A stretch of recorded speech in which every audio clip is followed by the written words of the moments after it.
boa noite. Está no ar aqui pelo canal 16, o programa Câmara Debate. E nesta noite nós vamos debater o Estatuto do Desarmamento. Os meus convidados são o vereador Roberto Gabriel Tozon, o professor Valdevir Botti, a delegada da Polícia Civil Carolina Goulart e o agente da Polícia Federal Jean Schmidt. Boa noite, então, a todos. Sejam muito bem-vindos e obrigada por ter aceito o nosso convite. Boa noite. Boa noite. Eu inicio o programa desta noite questionando vocês, então, da seguinte forma. Desarmar o cidadão é a solução contra a ineficiência da segurança pública? Vereador. Boa noite a todos que fazem parte da mesa. Paula, eu tenho plena convicção que não, pelo simples fato de que o bandido, ele não respeita a legislação. Então você criar uma lei que proíba, né, o porte de arma, a comercialização de arma de fogo, na verdade, ele é totalmente deficiente. Eu, qualquer um aqui da mesa, cumpridor das leis, vai entregar a sua arma se não tiver porte. Mas a pessoa que está disposta a tirar a tua vida por qualquer motivo torpe, não vai entregar a arma. E a prova disso são os números que a gente tem antes, né, do Estatuto do Desarmamento e o número crescente que a gente tem de mortes hoje. A gente sabe que no Brasil, de 2011 a 2015, morreu mais gente por disparo de arma de fogo do que gente na guerra da Síria. Então o número de mortes é maior, mas a arma de fogo é proibida, o comércio é proibido. Então a gente vive num paradoxo, né? Mas é proibido, de onde que vem essas armas, né? Então tem um outro argumento que o pessoal usa muito, mas você está armado, você não tem um treinamento, o pessoal pode vir roubar a tua arma, né? E te assaltar ou te matar com a arma que roubou de você. Os jornais, e nós temos aqui o Jean, policial federal, a delegada Carolina, podem confirmar que a gente vê muito assalto, principalmente a banco, a caixa eletrônica, como a gente estava falando agora há pouco, que não é com arma de calibre liberado, é com arma de calibre restrito, né? Às vezes armamento pesado, armamento de guerra, né? Então é uma realidade que hoje a gente está vivendo, né? E que eu, como falei, tenho a plena certeza que não é o caminho pelo fato básico, né? Que o bandido não está disposto a cumprir a lei. Não vai ser um ordenamento jurídico dizendo que você não pode ter uma arma que vai fazer pessoa que está mal intencionada bater na porta da tua casa e lembrar armada para te assaltar e lembrar que, poxa, que eu não posso assaltar ela com uma arma de fogo, voltar para minha casa pegar minha faca para assaltar ela. Não vai te assaltar igual. Até porque ela vai ter certeza que tu não vai ter uma arma. Professor Valdevir. Primeiro cumprimentar a Paula, cumprimentar o vereador, Roberto, a gente, o Jean e também a delegada Carolina. Nós estamos aqui diante de um tema, eu diria, complexo e bastante desafiador e que não é simples dar uma resposta sim ou não. Enfim, de todo modo, eu sou a favor do desarmamento e penso que a estratégia de nós pensarmos uma segurança pública a partir do armamento da população, ela é equivocada, uma vez que isso é quase confessar já desde o início, como ponto de partida, a falência do Estado. Então, portanto, se nós temos problemas na legislação, se nós temos problemas de violência, e é muito grave, inclusive, a gente precisa pensar como política pública uma estratégia que, na minha avaliação, não passa pelo armamento. E aí, claro, quando se diz aqui desarmar o cidadão, eu estou falando aqui em desarmar todo mundo. E, portanto, nós temos que ter política estratégica em todos os sentidos para que isso aconteça. Inclusive porque penso que a ideia de ser contra o desarmamento, ela parte de um pressuposto antropológico que, na minha avaliação, é equivocado. Em que nós temos, inclusive, aparece isso em diversas legislações, aparece, inclusive, na proposição do próprio vereador, que nós temos cidadão de bem e pressupõe, portanto, nós temos cidadão do mal. A pergunta antropológica quer dizer, a partir do pressuposto que a gente tem um cidadão de bem e cidadão do mal, o que é que significa isso? Então, veja, acho que aqui tem uma questão de fundo que a gente precisa discutir. E, por fim, nessa primeira parte, acho que dados aqui nós temos diferentes, inclusive nesse debate, mas nós temos que lembrar também que desde quando nós fizemos a política do desarmamento, nós tivemos nos primeiros anos, 2004 a 2008, uma diminuição inclusive proporcional, que depois de fato nós tivemos uma subida de novo. Agora, dados que eu tenho trabalhado mostram que nós temos, em função dessa política, poupado mais de 130 mil vidas em função, inclusive, dessa política. Jean. Boa noite Paula, boa noite aos colegas debatedores. Eu sou a favor vamos colocar o debate, né? Vamos colocar os limites do debate, pelo menos do meu ponto de vista, os limites do meu ponto de vista. O professor falou em armar a população. Quando eu me coloco a favor da população ter acesso ao uso de armas para sua defesa, de forma alguma eu estou achando que todo mundo tem que sair se armando, cada pessoa tem que comprar um revólver, tem que dar revólver para as crianças. Não é isso. Nos anos da ditadura militar, né, que tivemos aqui, tinha uma lei de armas muito mais tranquila que a que temos hoje.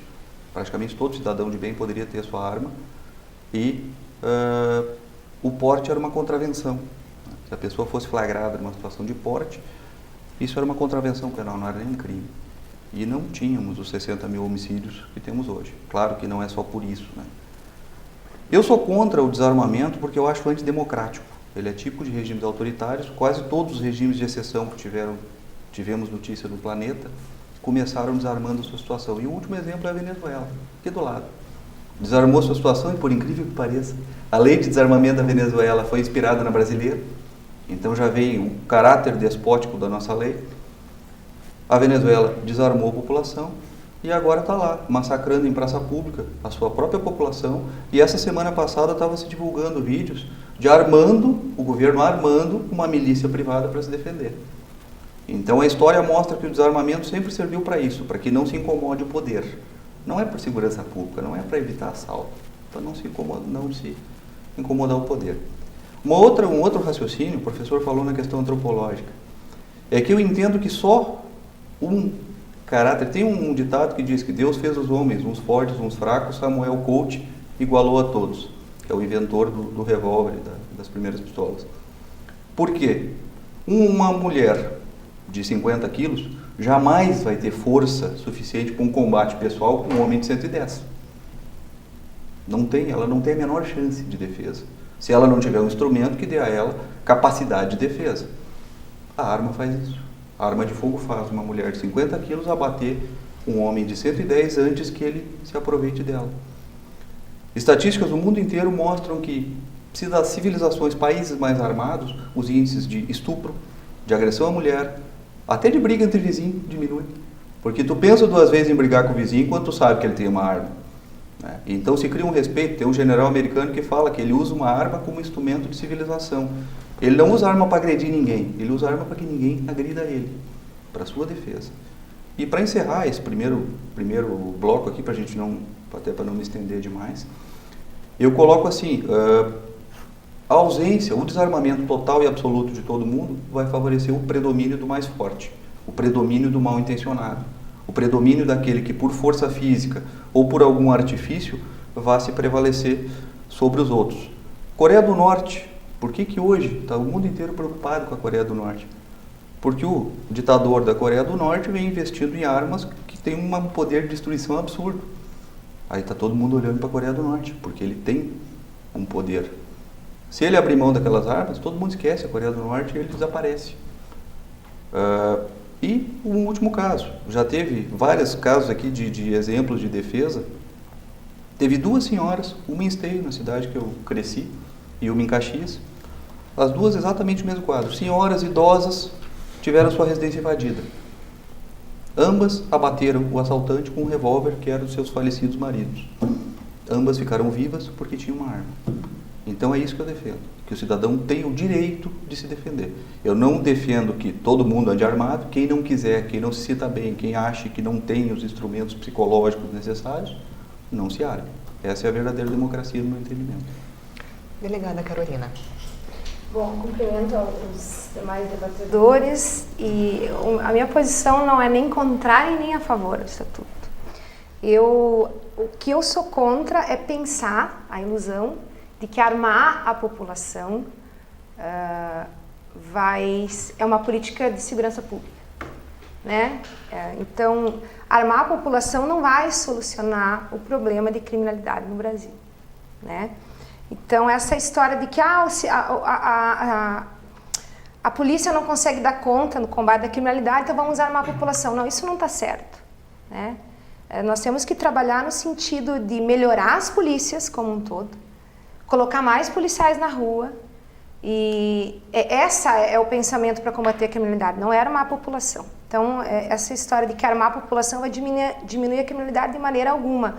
Como delegada plantonista na DPPA Passo Fundo, 5 anos de plantão, já vi várias situações em que pessoas que têm porte de arma de fogo perderam a vida, algumas por reagir a um assalto, pessoas armadas, né? Pessoas armadas e pessoas desarmadas reagindo a assaltos e perderam a vida. O ano passado foi um rapaz que trabalhava numa loja do centro da cidade e perdeu a vida porque o sogro reagiu a um assalto e estava armado, né? Então, armar a população não vai resolver o problema da criminalidade. Temos que investir em política de segurança pública, colocar mais policiais nas ruas, melhorar o pagamento e a motivação dos policiais, que no nosso estado atualmente está, em virtude, né, do atual governo, está muito precária a questão de segurança. Então, essa é a solução. Bom, o direito de um cidadão ter arma de fogo, sou completamente a favor, desde que preencha os requisitos previstos na lei, né? E o estatuto é simples e diz: qualquer pessoa com 25 anos de idade que preencha os requisitos do estatuto, justifique o motivo por que necessite de uma arma, fica a critério da Polícia Federal, que é a polícia competente para dar tanto registro como porte, né? Preenchendo os requisitos, demonstrando a necessidade, ele vai obter a documentação necessária para ter arma. Então, querer reduzir a idade de 25 para 21 e querer, talvez, o que eu concordo em relação aos colegas, que eu sou contra essa discricionalidade do delegado dar ou não o porte, né? Eu acho que os requisitos têm que ser mais claros e mais objetivos. Preenchendo os requisitos, tem direito ao porte. Mas eu não acredito que armar a população é a solução para o problema da criminalidade, né? Então, essa é a minha defesa, né? Que tem que ser visto de um outro ângulo em questão de armar a polícia, né? E o cidadão ter direito a se armar é um direito, desde que preencha os requisitos legais. A promessa era menos armas, mais vidas. Mas a gente vê que não é isso que está acontecendo, né? Nem de longe. Na verdade, só fazendo um gancho em relação ao que o professor falou, a delegada Carolina e o Jean também, a gente sabe que segurança, saúde e educação são os 3 pilares básicos de qualquer Estado democrático de direito, que são os 3 pilares que devem, pelo menos, respaldar a nossa sociedade, né? Você ter segurança para o cidadão, você fornecer, ou melhor, possibilitar o acesso à saúde de qualidade e da mesma forma a educação. A questão é que quando se trata de saúde e você não tem um sistema de saúde público eficiente, você tem o direito de correr, de buscar o atendimento privado, né? Educação, se você acha que a escola A, B ou C pública não é boa, você tem o direito de se achar por bem, né, buscar uma educação privada. Agora, segurança a gente não pode discutir. Você entende? Eu acho que o Estado tem o dever de fornecer segurança, sim. Eu também não acho que simplesmente a gente liberar, e o Jean concorda comigo, vamos liberar arma para todo mundo que agora ninguém mais vai morrer. Não, obviamente não é isso, né? Mas eu quero ter o direito, sim, de eu poder fazer a minha segurança caso seja necessário. Tomara que nunca precise, né? Como a delegada falou, existem casos onde o cidadão pode reagir, enfim, pode acabar abatido, né?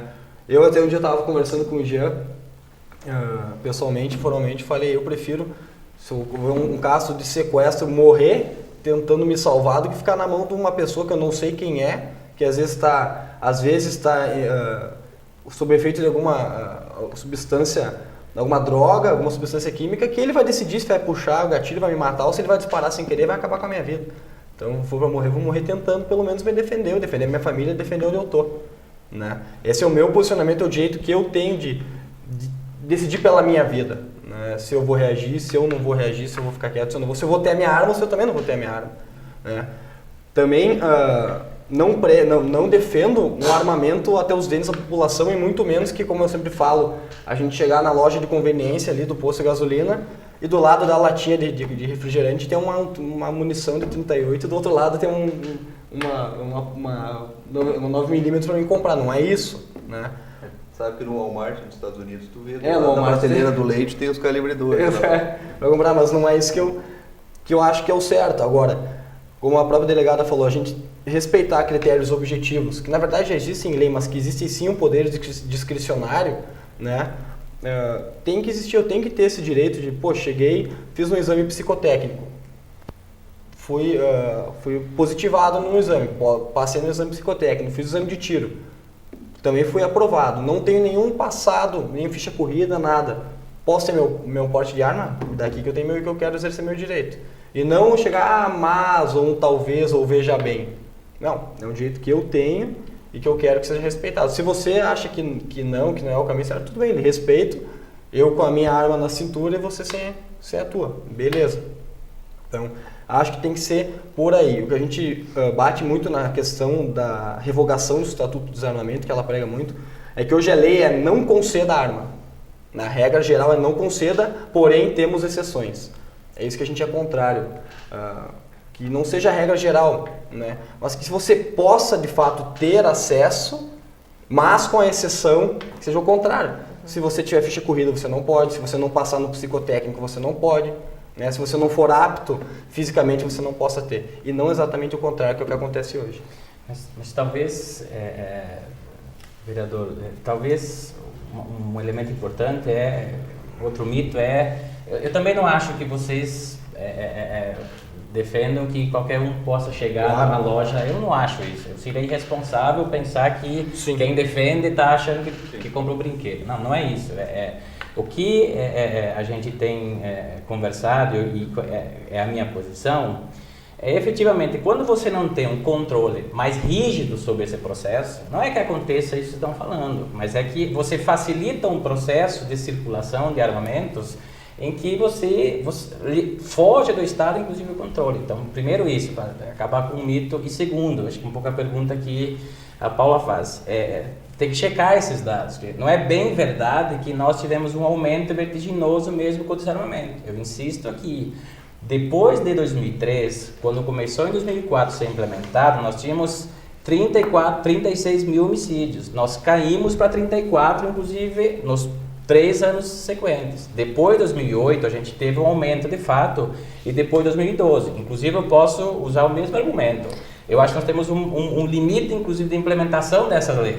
Ou seja, eu acho que o controle, nessa perspectiva, pelos cálculos do relatório da violência, do mapa da violência do país, mostra que nós tivemos exatamente nós poupamos 130 mil vidas neste período se nós tivéssemos ampliado. E acho, e o Jean citou aqui alguns países, Venezuela, Coreia, enfim, mas também tem que citar outros, né? Tem que citar como a Inglaterra, citar a Austrália, citar o Japão, que tiveram exatamente o desarmamento com política de diminuição, inclusive, de homicídios muito recentemente nos seus países. Então é muito importante que a gente faça isso. E acho também que os exemplos aqui citados, quer dizer, é muito difícil a gente sempre se posicionar diante de um exemplo, né? E a delegada tem mais experiência, inclusive, em função do seu trabalho e também o próprio agente Jean, mas é muito difícil você olhar um exemplo e com base nele, quer dizer, eu também tenho muitos exemplos em que uma arma acidentalmente matou alguém na família porque a arma estava em casa.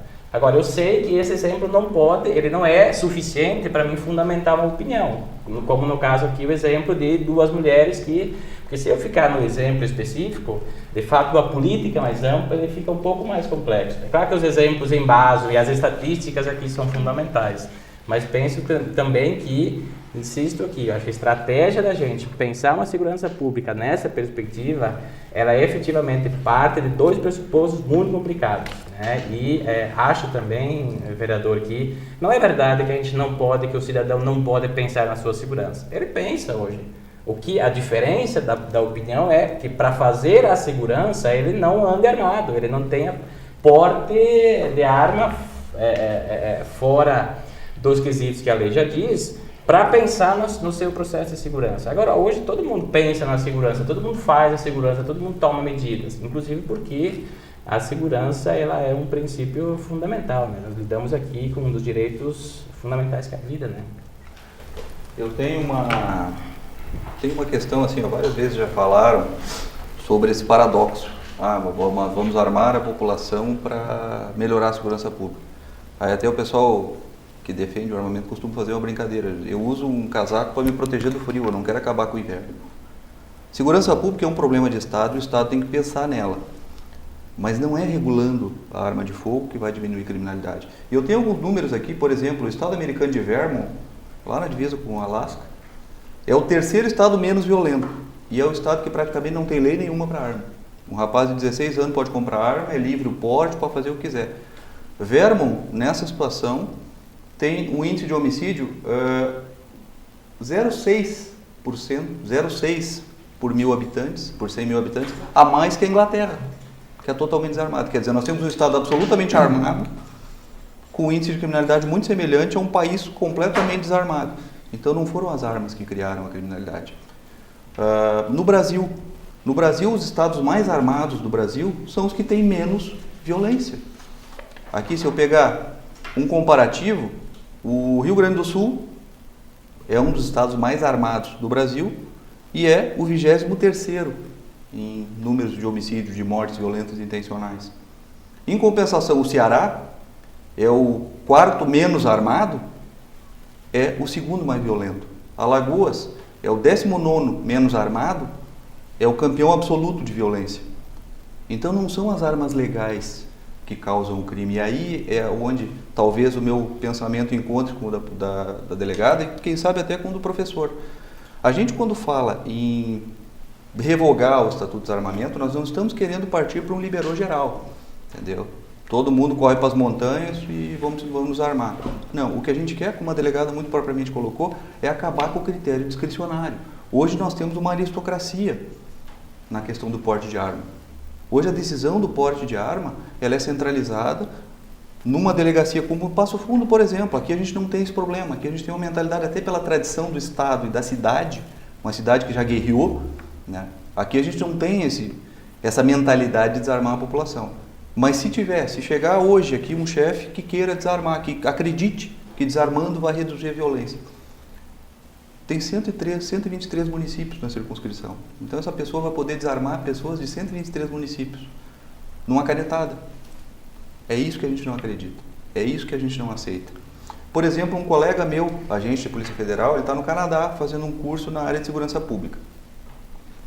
Ele fez agora, depois de um tempo no Canadá, ele ganhou o direito de fazer uma habilitação para arma de fogo, que é outra coisa que eu defendo.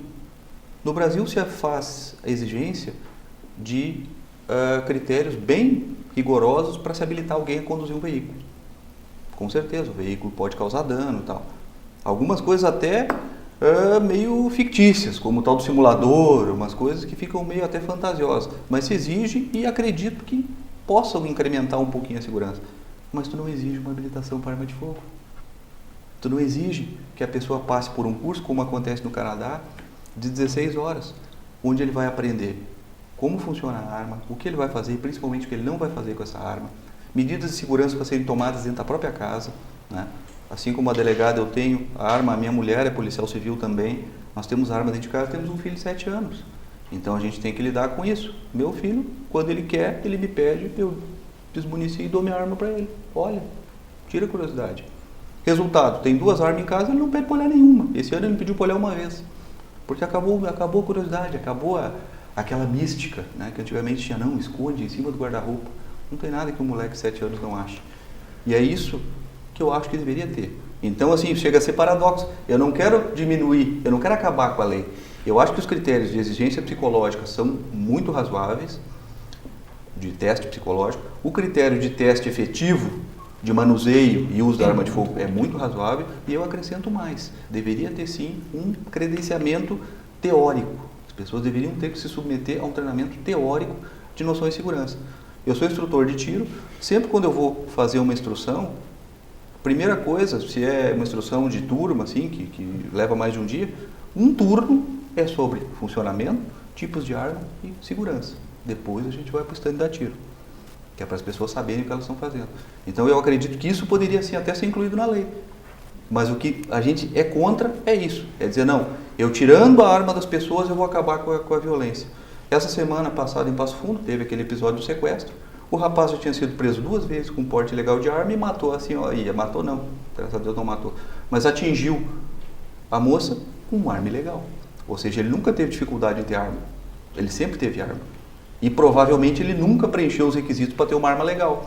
Então o desarmamento no Brasil não tira a arma de quem devia. Tira a arma de quem não cumpre a lei. Delegada Carolina, só para a gente encerrar então essa primeira etapa do debate.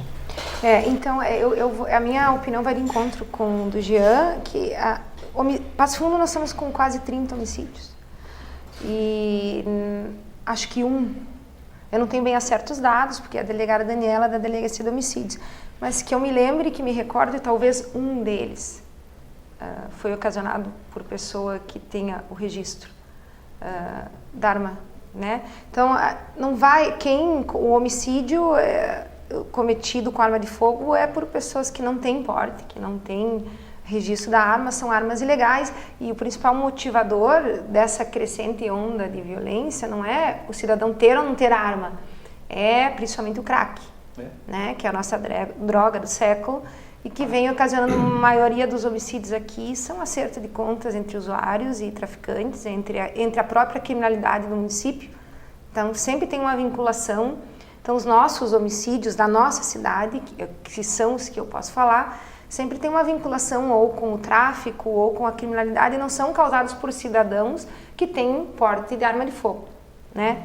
O que me preocupa em relação a cidadãos com arma de fogo, mesmo que legais e que obedeçam aos requisitos, e que eu enxergo no meu dia a dia como plantonista, o que eu já enxerguei foi algumas mortes por reagir, principalmente em latrocínios, né? Mas não são questões de homicídio, latrocínio é quando você mata para roubar, né? Então eu tenho visto alguns cidadãos, porque a arma dá um empoderamento. Você acredita, né, que você tem poder, e é falso, né? Porque até nós policiais, tenho arma, mas sempre me imagino, né, às vezes passando por uma situação com a família, e eu não sei se eu reagiria, né, quando estivesse com a minha família, para colocar em segurança realmente a família. Mas então eu vejo às vezes essa arma causar uma situação de poder falsa, e as pessoas acabam morrendo, reagindo a assaltos, enfim, e é isso que me preocupa, né? Se armar o cidadão vai dar essa falsa realidade de que ele pode reagir a um assalto, principalmente, e pode numa briga, que eu já vejo muito situações em que a pessoa tem um registro, principalmente registro, e daí dá uma briga de vizinho, e a arma realmente é usada para intimidar.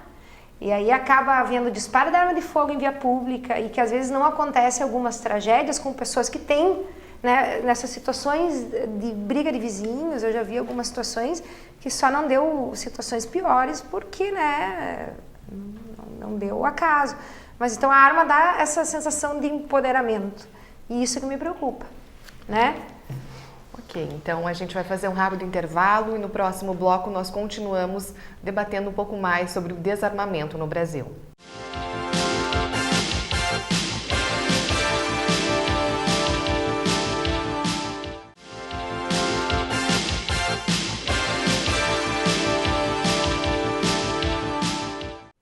Câmara Debate está de volta, e nesta noite nós estamos falando sobre o Estatuto do Desarmamento.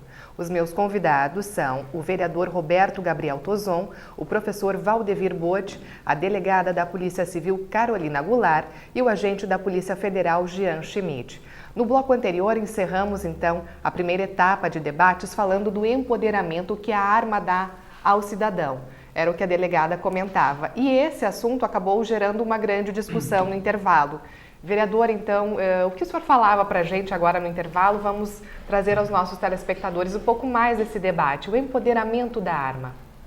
Bom, na verdade, o meu pensamento, né, e com base que eu gosto de estudar muito esse assunto, pela questão, poxa, como a gente estava falando até agora, que o assunto é tão bom que a gente não parou de conversar no intervalo. Se não tiver tempo determinado aqui o programa, a gente vai até de noite, se botar um café na mesa, né, pessoal?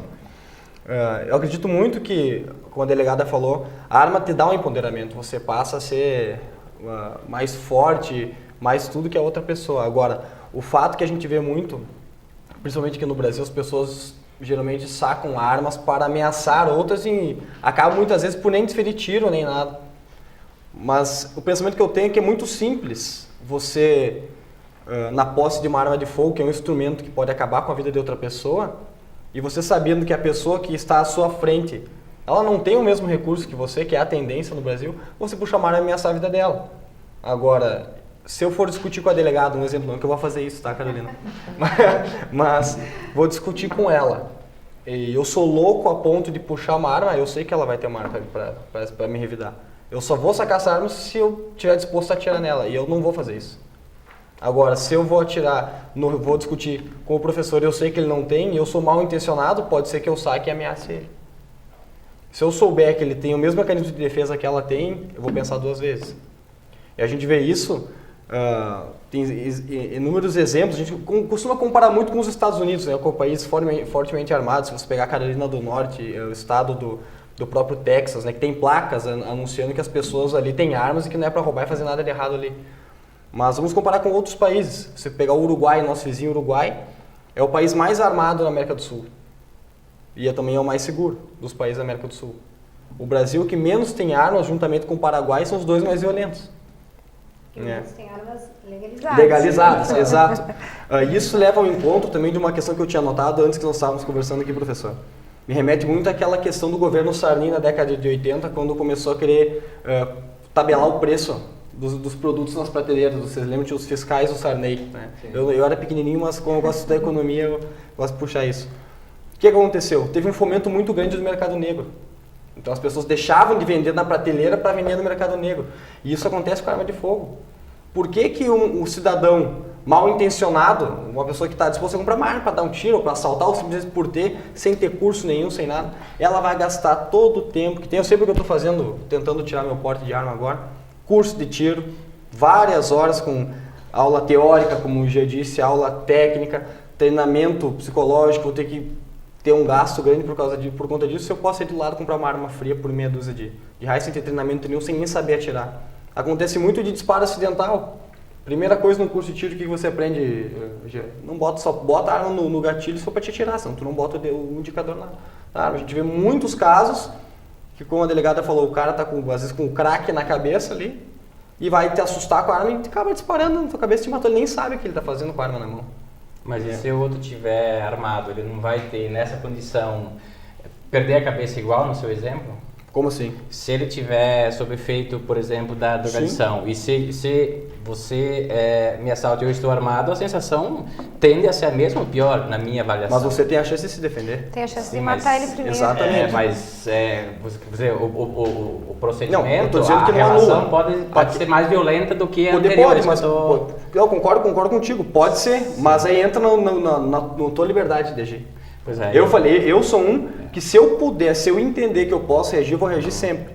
Se acontecer de eu poder, de eu tomar um tiro, vai ser por um ato meu, mas não vai ser por uma vontade minha, mas não pela vontade do cara que eu nem sei quem ele é. Do legislador, não pela vontade do legislador. Exato, vai ser pela minha vontade. Bom, errei ou não errei, me defendi, matei o assaltante ou morri. Mas o que eu quero dizer é que é o seguinte, a intenção ou não, o modus operandi ali do negócio foi meu, tu entende? Eu acho que a pessoa tem que ter essa... Sim, não quero dizer que vá anular. Claro. Concordo sobre contigo. esse argumento, por exemplo, que vocês estão levantando, digamos assim, como argumento como o direito de você andar armado em função de um conjunto de elementos que, eu volto a insistir, são complexos, difíceis, enfim...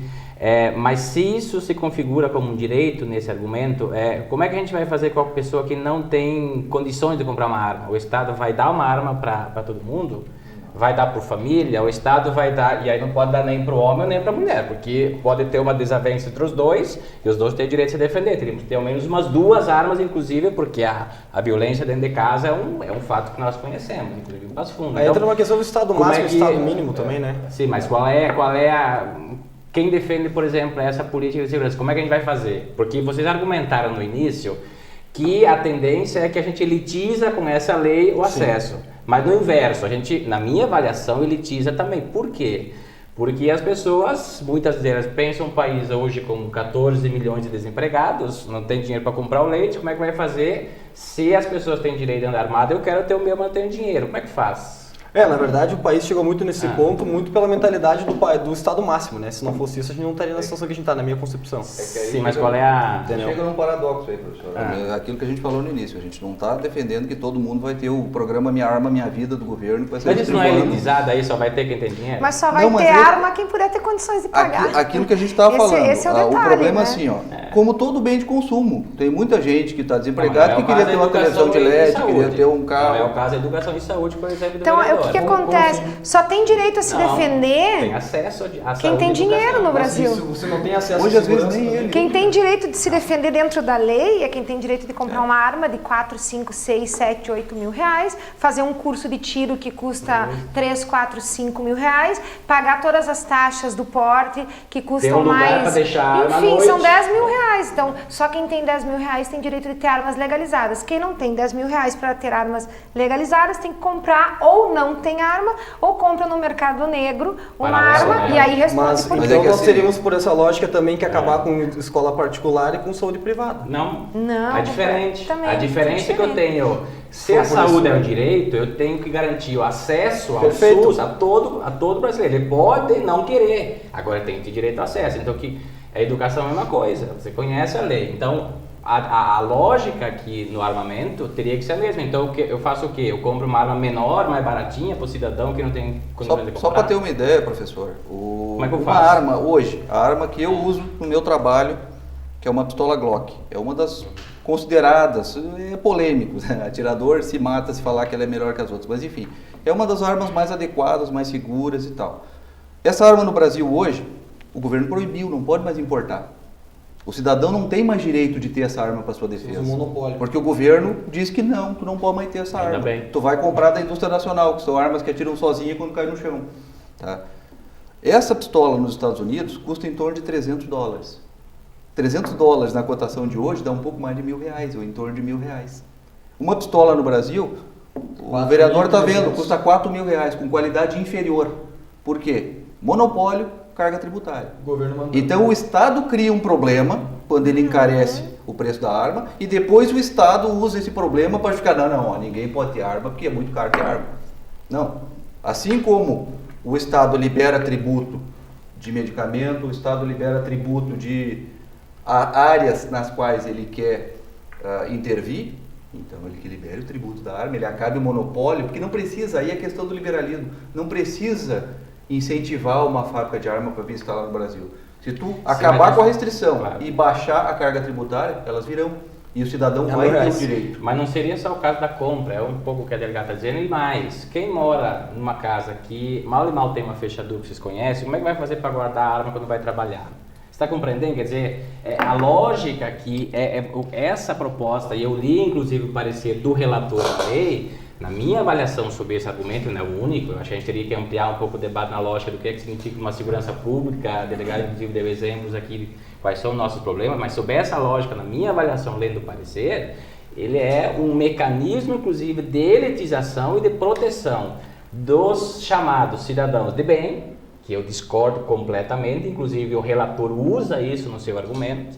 Ele é um pressuposto equivocado, porque eu não acho que tem o cidadão do bem e o cidadão do mal. Então, o cidadão do bem, quem é o cidadão do bem? Você é o cidadão do bem?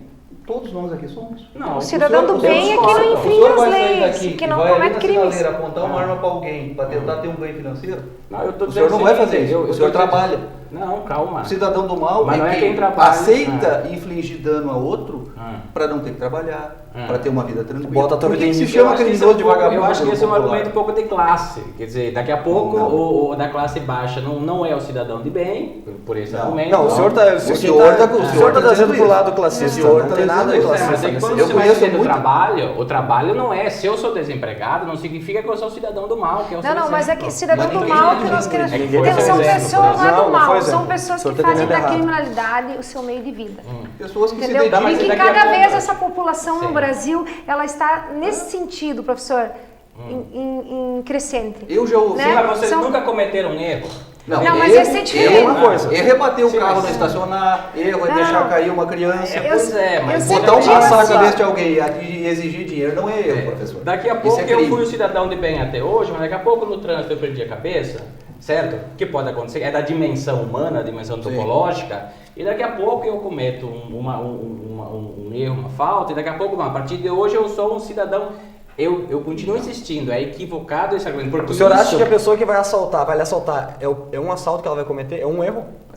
A pessoa é um erro. De um erro só. Ele fez um erro só, ele não é assaltante. Claro que eu não estou simplificando aqui, gente. A pessoa que é um homicida, ele matou uma pessoa. Professor, ele quer dizer, eu sempre classifico lá no plantão, os presos têm 2 tipos.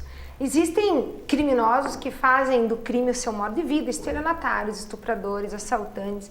E tem pessoas que cometem infrações penais. Perfeito. Nós temos criminosos que não querem trabalhar, que são usuários de crack, que querem assaltar pessoas, assaltar coletivo urbano e não tem mais, na minha visão como delegada, uma possibilidade de regeneração por N motivos.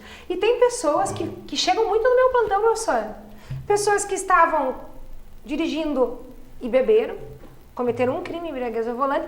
Pessoas que nunca cometeram um crime na vida, mas se envolveram numa confusão e até às vezes mataram. Tem pessoas, eu já atendi homicídios em que a pessoa não tinha um único acontecimento criminal e se envolveu naquela confusão, perdeu a cabeça e acabou matando outra pessoa. Mas são pessoas que cometem infrações penais, têm que responder, mas não são cidadão criminosos. Então eu sempre ponho essas duas tipos. Agora, o que nós estamos numa onda crescente são indivíduos que fazem do crime o seu meio de vida e esses indivíduos não estão nem aí para o Estatuto do Desarmamento. Agora mesmo. Para as regras e para tudo. Quem está preocupado em obedecer o Estatuto é o cidadão de bem, que eu já disse, mas eu entendo quando ele quer se referir cidadão de bem. Talvez não é nem tão de bem assim, né? Tem as suas falhas também. Pode ter, mas assim... Mas são cidadãos que estão preocupados em obedecer a lei. Então, eles querem ter uma arma legalizada e ocorre muito no meu plantão.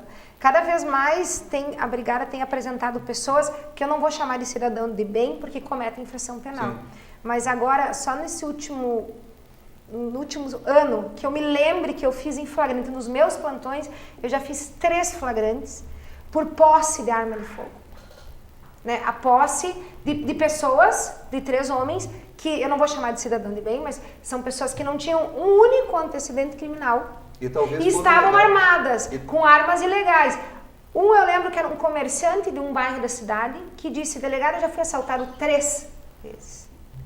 Essa arma, eu não tenho registro dela, eu não tenho porte, estava dentro do meu estabelecimento, que eu sou o dono, eu não aguento mais a criminalidade, delegado. Então eu me armei. Ele respondeu ao crime de posse ilegal de arma de fogo, foi arbitrado uma fiança, ele foi liberado. Uma fiança bem baixa, por sinal. Arbitrei a menor fiança possível para esse cidadão, que não é um criminoso, mas cometeu uma infração penal. Na verdade, o Estatuto do Desarmamento, ele conseguiu isso, ele empurrou um monte de gente para a ilegalidade. Um monte de gente que não seriam criminosos, que estão dentro da delegacia. E hoje são, aqui recentemente, não vou citar a cidade até para não expor, mas recentemente, briga familiar, a filha chega e diz: o meu pai brigou comigo, ele me ameaçou, ele tem uma arma, um senhor de 70 anos. Aí vai a polícia lá, pega a arma na casa do senhorzinho, com 70 anos ele nunca atirou em ninguém, ele nunca matou ninguém, ele nunca ameaçou ninguém, mas agora ele é um criminoso. Sim, ok, acho que sobre esse viés eu tendo a concordar, mas a minha única questão é, do ponto de vista do princípio, de novo, eu não acho que quem cumpre a lei é um cidadão de bem ou, enfim, que foi de novo o exemplo aqui. Tem muita lei injusta e tem inclusive muitas leis que a gente precisa mudar e a gente não muda elas se você não faz um processo de mobilização, muitas vezes questionando a própria legislação. Então, eu só queria insistir nesse argumento, quer dizer, esta visão, e aí eu respeito as divergências aqui, mas que sob a minha compreensão, ele é um equívoco que ele é muito perigoso. Inclusive, nós tivemos muitos exemplos na história, basta lembrar, por exemplo, da experiência do século XIX vindo de um autor importantíssimo na história, que foi o Lombroso, né? Cesare Lombroso, italiano, que tinha exatamente esse pressuposto, sob um outro viés dos seus estudos antropológicos, higienista inclusive, que dizia exatamente isso. A gente pode, sob esse viés do bem e do mal, que é uma visão dicotômica antropológica, eu posso desde pequeno, inclusive pela cara das pessoas, dizer quem é do bem e quem é do mal. Recentemente a PUC, em Porto Alegre, quis fazer todo um estudo sobre os antecedentes criminais de quem estava nas prisões, esquecendo, no entanto, que quem está hoje nas prisões é especialmente pretos e pobres. Quer dizer, aí se eu fizer um estudo para tentar fazer antecedentes criminais certo? Para ver se tem alguma estrutura psicológica que origina o crime, eu parto de um pressuposto equivocado. Ou seja, eu mando hoje para os presídios, majoritariamente, não só, mas majoritariamente, inclusive por crimes muito ligados à drogadição, e aí eu já vou ter um problema desde o início. Então, é isso que eu quero insistir aqui, quer dizer, esta visão que está no parecer do relator, dessa dicotomia, eu acho que ele não contribui para a gente pensar uma política mais ampla de segurança pública, que é o que nós estamos discutindo aqui. Sabe onde eu acho que está o principal ponto, professor, é o foco. O foco é onde o senhor procura separar quem é o cidadão do bem e o cidadão do mal. Eu e a delegada somos policiais. Para mim, quem é do bem? Quem leva a sua vida, quem sustenta a sua família, quem não tenta tirar nada de ninguém, quem não briga e dá soco ou tiro no vizinho, essa pessoa é do bem. Quem bota uma arma na cintura, legal ou ilegal, e sai para tomar alguma coisa de alguém, é criminoso. Não interessa o motivo, não interessa se é pobre, não interessa se sofreu abuso, ele está cometendo um crime, ele está prejudicando terceiros, e se nós passarmos a mão na cabeça dele, nós estamos desamparando a vítima. Nós estamos dizendo para a vítima, tu vale menos que ele. E uma outra questão, questão do Estado. Antes a gente falou aqui de questão de segurança pública, o senhor comentou que não, o Estado tem que garantir. Há uns 15 anos atrás, talvez aqui na região não tenha sido tão divulgado isso quanto lá onde eu morava, aqui em Esteio, em Canoas, uma mãe e uma filha sozinhas em casa, o indivíduo tentou arrombar a casa. Elas ligaram para o 190 e ficaram um tempão ligando para o 190. O indivíduo entrou, estuprou a mãe, estuprou a filha e a polícia ainda não tinha chegado. Eu não estou dizendo que a polícia foi omissa, eu não estou dizendo nada, entendeu? Tinha pouca viatura, estava em outras ocorrências. O fato é, um ditado que a pessoa fala e que eu me refiro. Eu prefiro uma arma na minha mão do que toda a brigada militar no telefone. Porque numa situação onde eu tenho a condição de fazer a minha defesa, eu só dependo de mim. Ah, eu posso me dar mal, eu posso errar? Posso. A gente é humano, a gente erra. Mas eu quero ter o direito civilizatório de reagir a uma agressão injusta. Eu não quero ser colocado à condição de uma ovelha, que eu não tenho nenhuma arma de defesa. Eu simplesmente viro barriga para cima e espero o predador desistir. Se ele não desistir, ele faz o que quiser comigo. Eu acho que isso é um desrespeito aos próprios direitos humanos. Tu tirar da pessoa a dignidade dela poder garantir a sua integridade, não pode tirar. Garantir a integridade da sua família, do seu filho, da sua esposa, tu tira da pessoa esse direito, é um atentado gravíssimo aos direitos humanos. E em algumas situações, eu não estou dizendo aqui que a arma é a panaceia, é a solução para tudo, de forma alguma. Eu só estou dizendo que tirar a arma também não é a solução. E a lei brasileira, o critério de bem e mal para a lei brasileira é essa. Cometeu o crime, não cometeu o crime. Só isso.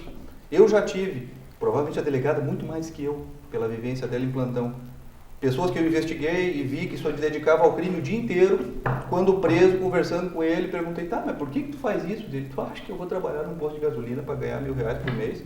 Uma viagem que eu faço aqui buscando cigarro, fazendo não sei o que com carro roubado, eu ganho 4.000. Tu acha que eu vou fazer isso? Eu já ouvi isso. Então, cometer um crime na vida é do mal, é isso? Não, quem está falando é o senhor. Não, essa é a sua visão. A Não delegada é mais do bem, é isso? A delegada acabou de explicar Para comprar isso, uma senhor, arma, ele não vai mais comprar. Então, sim, não, mas do ponto de vista antropológico, ele não é mais do aqui bem. nós não estamos antropologicamente, nós estamos falando de lei. Para comprar uma arma, ele não vai comprar mais. Assim como tem uma situação que é extremamente injusta. Uma pessoa que tenha, por exemplo, e ocorre, infelizmente ocorre, falsas imputações de crime. Tá? Uma pessoa que tenha, por exemplo, uma ocorrência imputada contra si de maneira falsa, o vizinho não gosta dele, diz que ele ameaçou, também vai ter problema para ter arma. E ele pode não ter feito nada. Não quer dizer que ele virou do mal, quer dizer que para efeitos de compra de arma de fogo, ele não vai passar. Quando eu fiz o concurso para a polícia, quando a delegada fez, nos é colocado uma imensidão de requisitos. Qualquer um que tu não preencha, tchau para ti, obrigado, o Estado te agradece, mas tu não serve para trabalhar aqui. E eu não vejo isso como uma discriminação.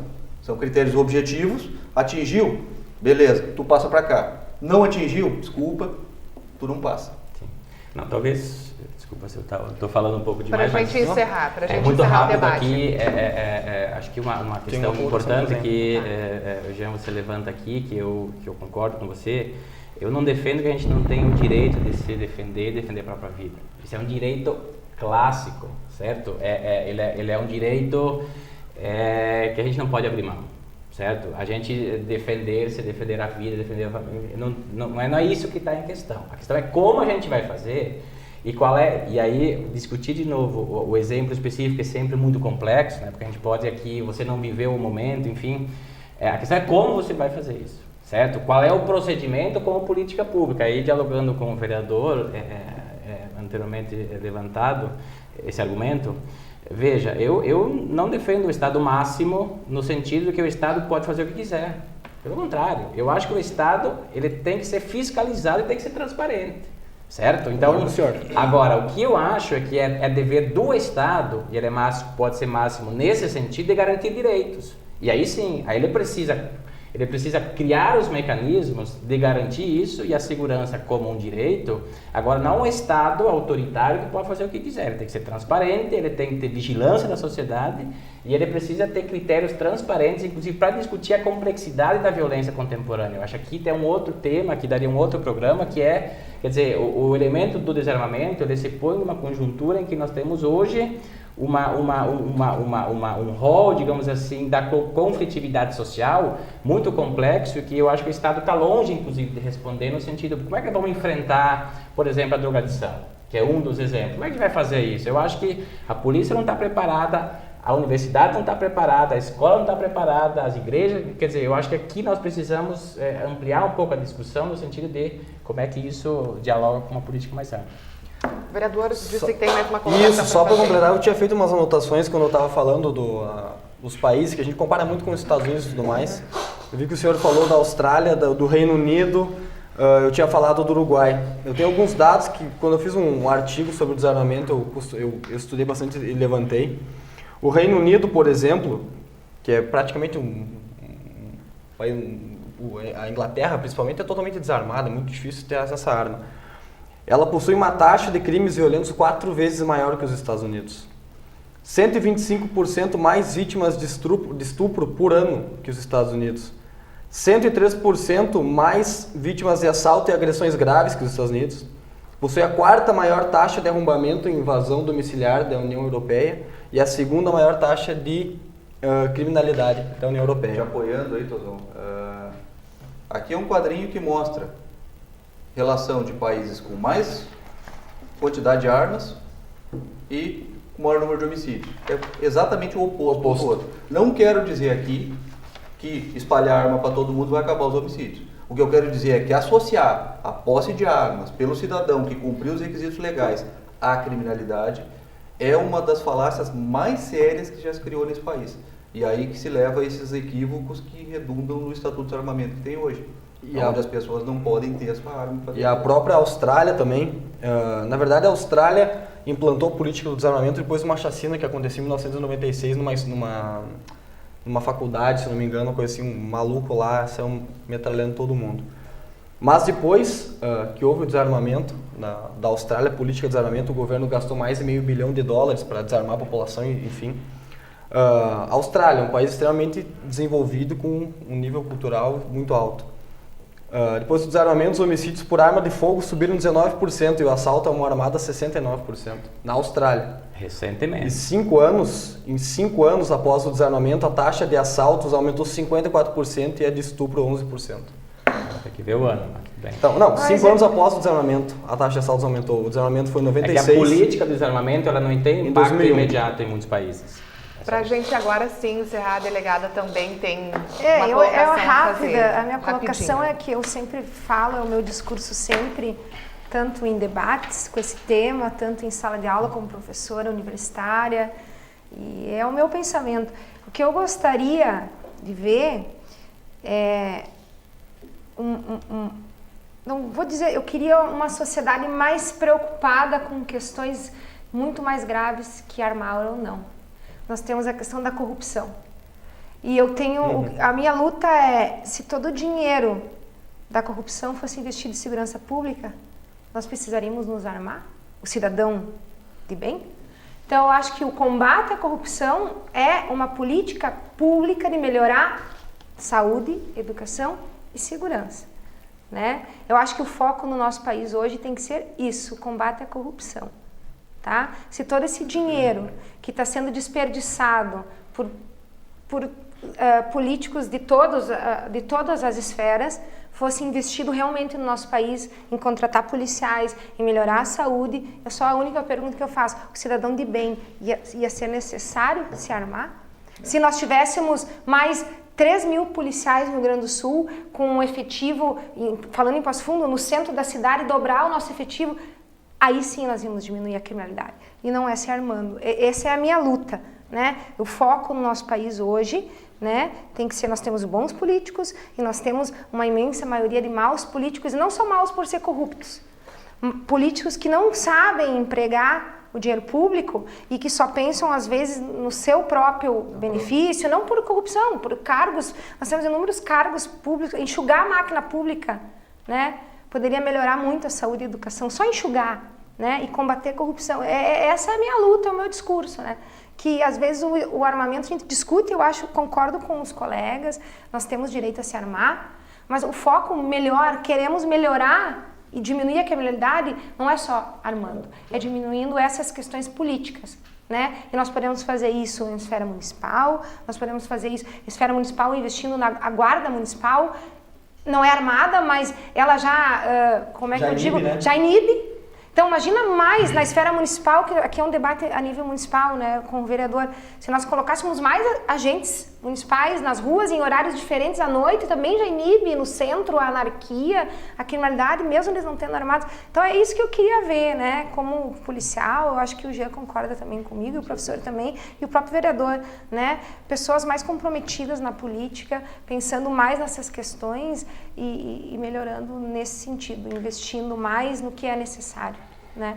Então, o Câmara Debate desta noite está chegando ao fim. Tivemos um debate muito proveitoso, poderemos ficar mais um bom tempo aqui discutindo o assunto, porque realmente rende. E eu quero agradecer aos meus convidados, o vereador Roberto Gabriel Tozon, o professor Valdevir Botti, a delegada da Polícia Civil Carolina Goulart e também o agente da Polícia Federal Jean Schmidt. Obrigada pela participação. Fica o convite para retornar em outras oportunidades. E agradecer também você que acompanhou o Câmara Debate de hoje, dizer que na próxima semana nós retornamos com mais programação.